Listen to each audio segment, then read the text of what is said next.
चरित्र सुन बेको रसिया, राम लखन सीता मन बसिया। लाल देह लाली लसे अरुधरि लाल लगूर, वज्र देह दानव दलत जय जय जय कपीसूर।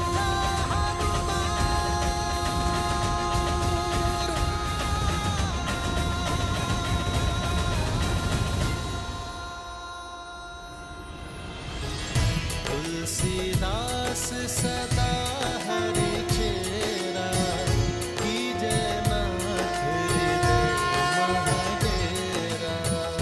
जय हनुमान ज्ञान गुण सागर, जय कपीस तिहुँ लोक उजागर। रामदूत अतुलित बल धामा, अंजनी पुत्र पवन सुत नामा। पवन हनुमान। तनय संकट हरन, मंगल मूर्ति रूप। राम लखन सीता सहित, हृदय बसहु सुरभूप।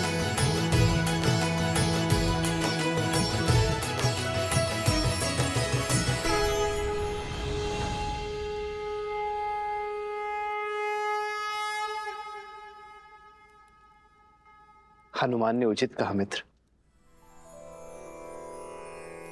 अब हनुमान किष्किंधा के नहीं, राम के हैं, मेरे हैं, और आजीवन अयोध्या में ही रहेंगे।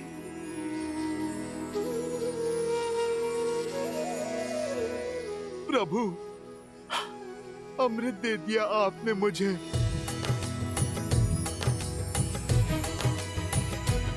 श्री गुरु चरण सरोज रज, निज मनु मुकुर सुधारि।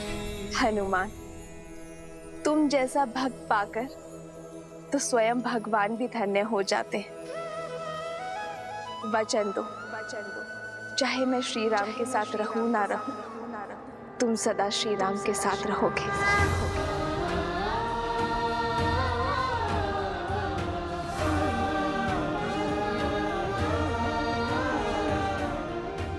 माता, आप ये वचन नहीं मांग रही, आप तो मुझे वरदान दे रही हैं।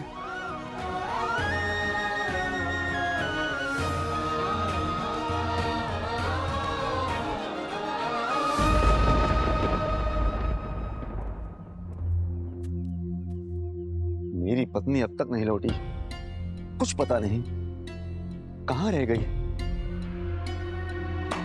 क्यों चिंता करते हो मित्र वस्त्र? रात बाढ़ आई थी, भारी वर्षा हुई थी।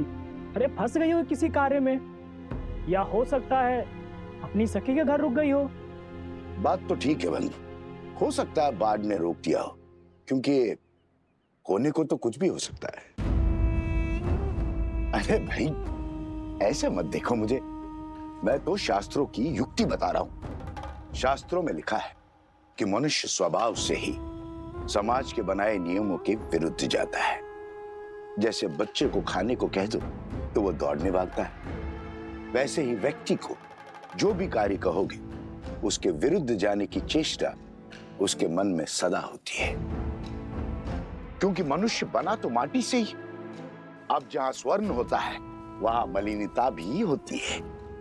इसलिए स्त्री हो या पुरुष, राजा हो या रंक, अवसर मिलते ही पाप की ओर दौड़ पड़ता है। अपने परिवार में पाप की संभावना को सबसे पहले पहचानना चाहिए। क्यों किसी भले व्यक्ति पे लांछन लगाते हो? अरे भैया, मैं तो स्वयं के वस्त्रों पर लांछन दुलवाने आया। अब तुम्हें क्या पता, आंखें बंद कर लेने से दिन में भी अंधकार हो जाता है। जब तक सामने है सब भले हैं। जैसे ही आंखों से ओझल हो गए, अब जंगल में मोर कहाँ नाचा, किसके साथ नाचा, कहाँ देखने जाओगे?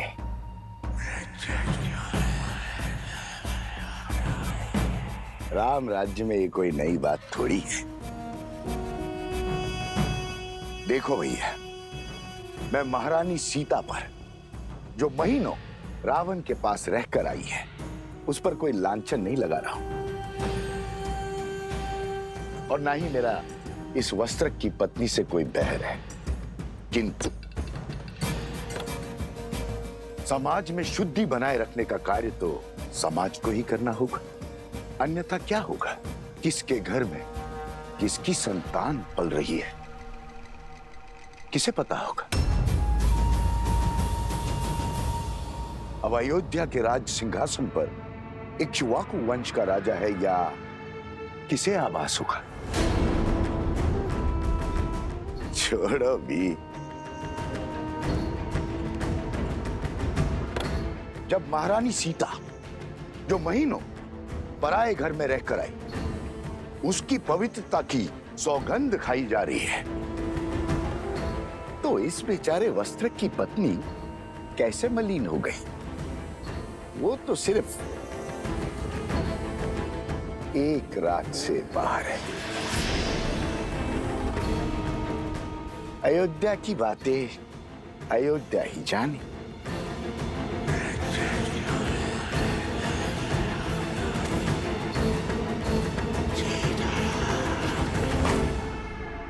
ये तो केवल आरंभ है आचार्य, हमें ऐसे और कई केंद्र स्थापित करने हैं। संपूर्ण कौशल राज्य से आने वाले सभी विद्यार्थियों को वैदिक ज्ञान का केंद्र देना है। ऐसा केंद्र जहां केवल आध्यात्मिक और वैदिक ज्ञान ही नहीं, बल्कि व्यवहार की कुशलता और दिन प्रतिदिन के अवसादों से लड़ने की क्षमता भी देगा। चरित्र और शारीरिक बल को विकसित करने का अवसर भी दिया जाएगा, क्योंकि जो तन और मन से सामर्थ्यवान होगा, वही समाज की अनुचित सोच से भी लड़ पाएगा, उसे बदलकर रामराज्य स्थापित कर पाएगा। इसीलिए आपको आमंत्रित किया गया आचार्य, ताकि इस स्थान को श्रेष्ठ आचार्य और कुलपति मिले।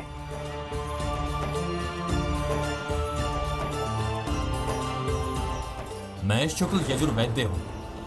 कृष्ण यजुर्वैद्य गुरु के गुरुकुल में कैसे पढ़ा सकता हूँ? मैंने इतने शास्त्र पढ़े हैं, 24 वर्षों तक अभ्यास किया है। मैं यहाँ शिक्षक बनने नहीं आया हूँ। यदि मैं कुलपति ना बना तो मैं अपनी सहस्त्रों मुंह से तुम्हारे मंत्रियों और अधिकारियों में लोभ और लालच भर दूंगा। प्रजा के मन में अविश्वास और संघर्ष का बीज बो दूंगा।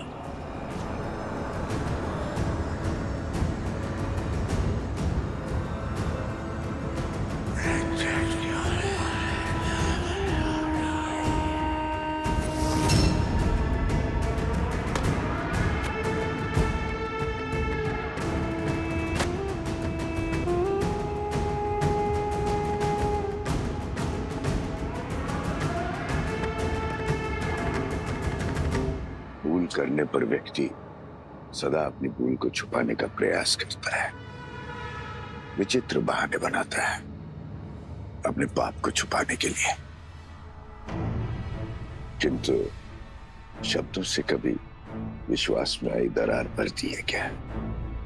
मूर्ख होते हैं वो लोग जो शब्दों पर विश्वास करके पाप को आगे बढ़ने का आश्रय देते हैं।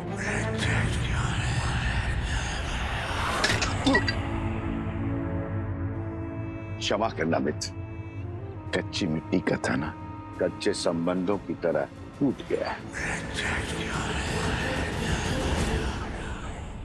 अरे वस्त्रक, अब चिंता छोड़ो, ये देखो मित्र, अरे आ गई तुम्हारी पत्नी।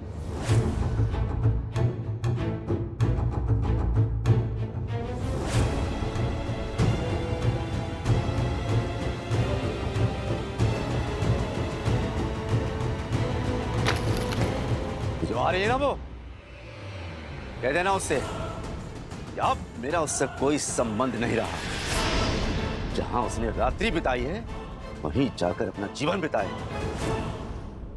स्वामी, स्वामी क्षमा कर दीजिए मुझे। वातावरण बड़ा ही भयानक था, वर्षा और आंधी के कारण रात्रि रुकना पड़ा और नदी में भी ज्वार आया था और मित्र, कह दो इससे, मैं शब्दों के जाल में उलझने वाला नहीं हूँ। मैं एक वस्त्रक हूँ, वस्त्रक। लांछन चाहे व्यक्ति में लगा हो या वस्त्र में, मैं इससे तुरंत पहचान लेता हूँ। आचार्य, आपने सीता से कहा था कि शक्ति के विरुद्ध संस्कार से ही लड़ा जा सकता है। मेरा मत है कि शिक्षा ही इस माया से बचने की ढाल है, पर इससे लड़ने वाली अस्त्र रूपी संस्कार अयोध्या को कैसे दिया जाए? अभी तक ऐसे किसी ग्रंथ की रचना ही नहीं हुई है राम, जो ज्ञान से अधिक संस्कार और संस्कार प्राप्ति के सिद्धांत समाज को दिखा सके। तो इस समाज को शिक्षित करने का क्या मार्ग है गुरुवर? कर्तव्य निभाना। राजा का कर्तव्य सुरक्षा और सुशासन है। जब आप उसे उचित रूप से निभाएंगे तो समाज स्वयं ही शुद्ध चरित्र हो जाएगा। मुझे भीतर जाने दो, मुझे भीतर जाने दो। मुझे राजा राम जी से मिलना है, न्याय का गुहार लगाना है। मुझे अंदर जाने दो, मुझे अंदर जाने दो। राजा राम, ओ मेरे राजा राम, मेरा न्याय करिए। आपके दरबार में आई हूँ, मेरा न्याय करिए। सुनो, उस स्त्री को पूरे आदर के साथ राजसभा में लाया जाए।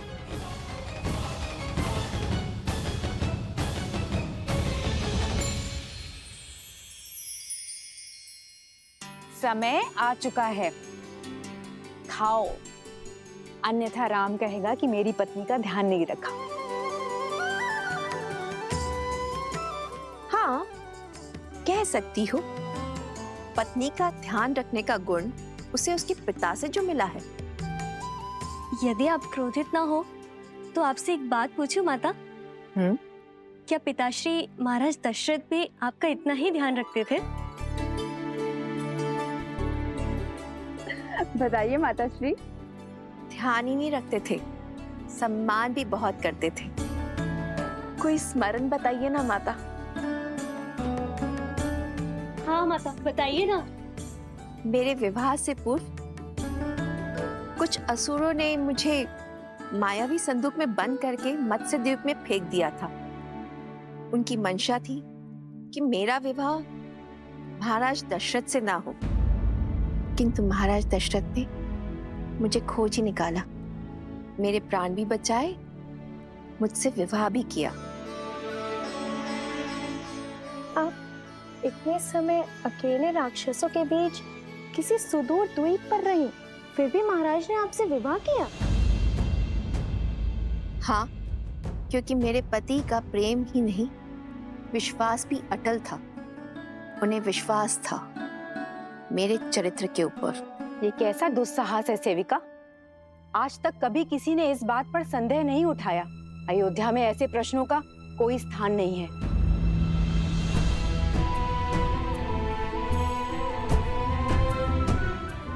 और एक बात, एक पत्नी के चरित्र का प्रमाण उसकी प्रतापी संतान होती है। और एक चेतावनी कान खोलकर सुन लो, फिर कभी ऐसे फूहड़ प्रश्न नहीं उठने चाहिए। जो प्रश्न मन को दूषित करे, उनका भविष्य को दूषित करना निश्चित है। सतीत्व की दुहाई देने वाली आज मुंह छिपा कर क्यों जा रही है? दशानन जैसा बलि जिसे पाना चाहे उसे छोड़ कैसे सकता है? पर इतने समय रावण के भयानक आंधी और वर्षा हो रही थी, इसी कारण मैं अंधकार के पूर्व घर न लौट सकी। सिर्फ इसीलिए मेरे पति ने मेरा बहिष्कार कर दिया। पूरी रात मैं बिना खाए पिए तट पर बैठी रही और मेरे पति का कहना है कि मैं नाव चला के स्वयं क्यों नहीं चली आई, खाली मटके के सहारे नदी पार क्यों नहीं कर ली, या मैं डूबकर मर क्यों नहीं गई। महाराज, मैं उनका संदेह कैसे दूर करूं, कैसे सिद्ध करूं कि इनके अतिरिक्त मेरे इस मन में किसी और का स्थान है ही नहीं। एक नारी के लिए इससे बड़ा लांछन और कुछ नहीं है महाराज। मैं जानती हूँ आत्महत्या से बड़ा और कोई पाप नहीं। मैं वही पाप यहाँ करने आई हूँ महाराज। चयन आपको करना है महाराज। या तो आप न्याय कीजिए या तो फिर मुझे आत्महत्या करने की अनुमति दीजिए महाराज, अनुमति दीजिए।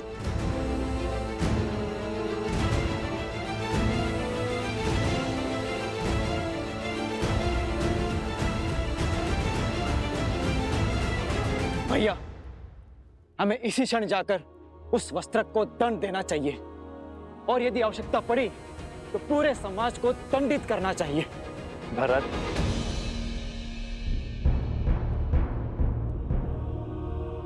अपने सत्य का कोई साक्षी है आपके पास? हाँ महाराज, है एक साक्षी।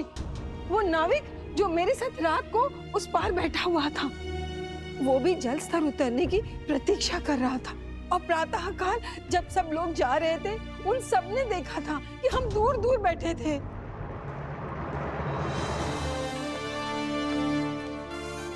उस नाविक को दरबार में प्रस्तुत किया जाए। कौवे के घोंसले में अंडे किसके हैं?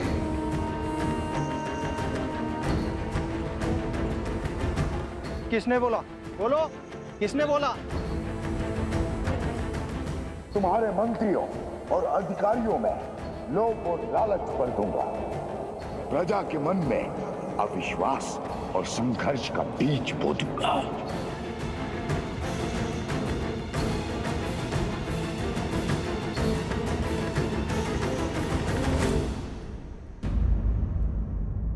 स्त्री को सम्मान सहित राज्य के आश्रय में रखा जाए। शीघ्र ही सभी पक्षों को सुनकर निर्णय लिया जाएगा। स्त्री के पति का पक्ष जानना आवश्यक है। इसमें प्रमाण की क्या आवश्यकता? जब मेरी पत्नी मेरे साथ नहीं थी तो किसी और के साथ ही होगी। कुलीन घराने की स्त्रियां यूं वन बिहार में अकेले नहीं घुमा करती, और वो भी इतनी रात्रि में।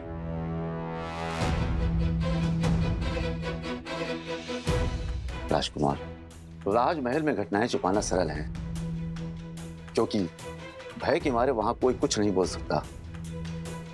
परंतु हम सब साधारण लोग हैं, हमारे जीवन की घटनाएं नहीं छिपती। राजा से कोई प्रश्न नहीं पूछ सकता, पर हम पर उंगलियां तुरंत उठ जाती हैं। दुष्ट! तुम्हारा दुस्साहस कैसे हुआ? तुम कहना क्या चाहते हो? देखा ना राजकुमार, राजमहल के विषय में प्रश्न हो तो ये प्रतिकार मिलता है आपके द्वारा। देखा गांव वालों, ये अन्याय है।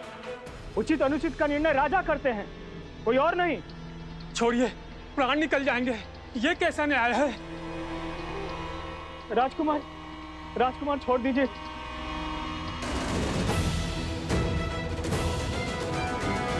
मैं आप सबसे क्षमा मांगता हूं। मैं आवेश में आ गया था, पर आपका पक्ष राजा राम ही देखेंगे।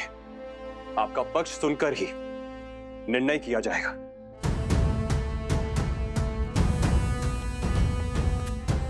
बात इतनी बढ़ गई है, अब महाराज ही न्याय करेंगे।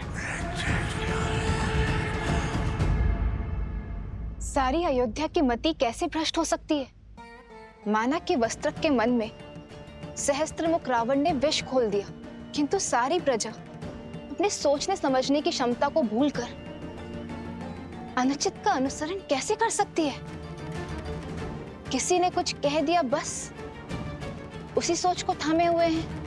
अनियंत्रित मन और मस्तिष्क दोनों ही विनाश की ओर लेकर जाते हैं, और मनुष्यों की यही दुर्बलता सहस्त्रमुख रावण का बल है। किसी भी मत या विचार को सत्य मानने से पूर्व अपने बड़ों या गुरुजनों से उसके औचित्य का प्रमाण अवश्य लेना चाहिए। परंतु लोग अपने भीतर विद्यमान अहंकार की बेड़ियों के रहते ऐसा नहीं कर पाते, और अपने अपने तथ्यों को सत्य मान अपने अपने निष्कर्ष निकाल बैठते। कुछ ऐसा ही हो रहा है अयोध्या की प्रजा के साथ। अब सिया राम का अगला युद्ध इसी सोच के विरुद्ध होगा। ये द्वंद्व ही है उनके जीवन का अगला पड़ाव।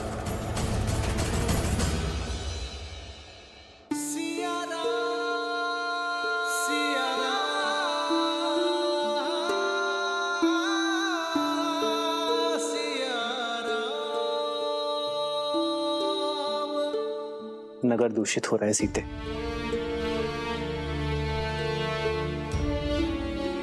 आज एक स्त्री को उसके पति ने केवल इसलिए घर से निकाल दिया क्योंकि उसे उसके चरित्र पर संदेह था, क्योंकि किसी संकट के कारण उसे एक रात्रि घर से बाहर रहना पड़ा।